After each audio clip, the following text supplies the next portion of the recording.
Dan Gramza, coming to you live from the New York Traders Expo.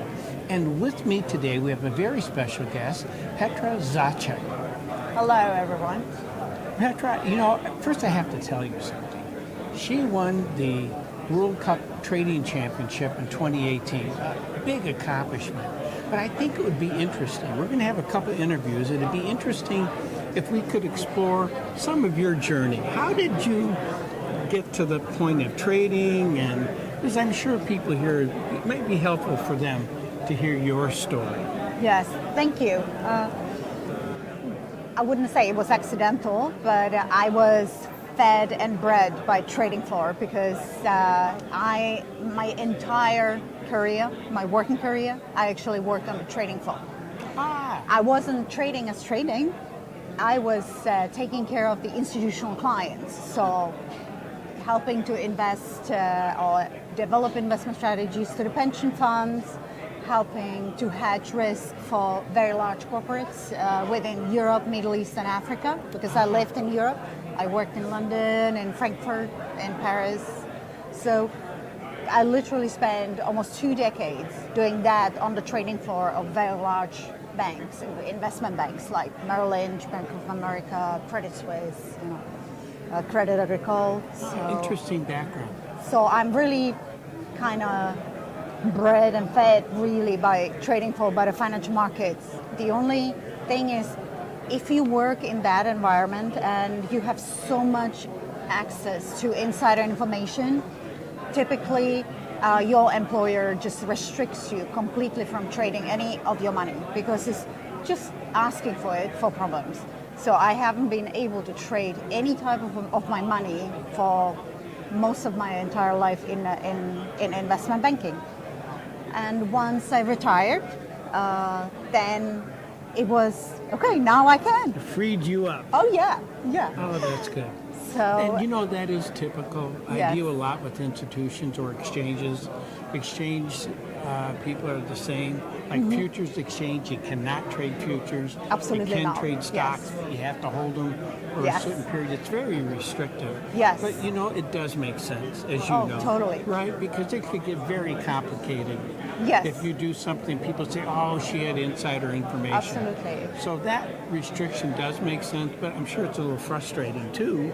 When It you can may be, see yeah. some opportunity you want to take advantage of. Indeed. Well, you just have to learn to literally avoid that. I can tell you, even now, like just last year, which is already 7 years after I have retired from investment banking, one of my clients was doing actually what we were discussing before I was leaving.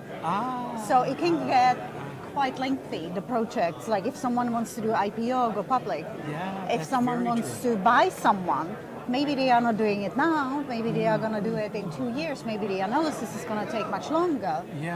So because of that, it is a serious thing. So I do appreciate that the banks just say, oh, you just simply know way too much to even do it. Right, it's such a fine line. A little conversation can have a big impact, unintentional.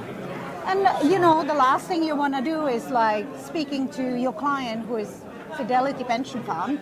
You are helping them managing billions and billions of money, and then you tell them, oh, can I call you back? My stop is about to go. On my private portfolio of 20 stocks, So that's true. That probably wouldn't go over real big. I don't think. That's it. Now, when you were doing that, were you interested in trading then? Is that something you wanted to obviously. do? It's your second nature kind of when you are doing it, because you are exposed to financial markets non-stop.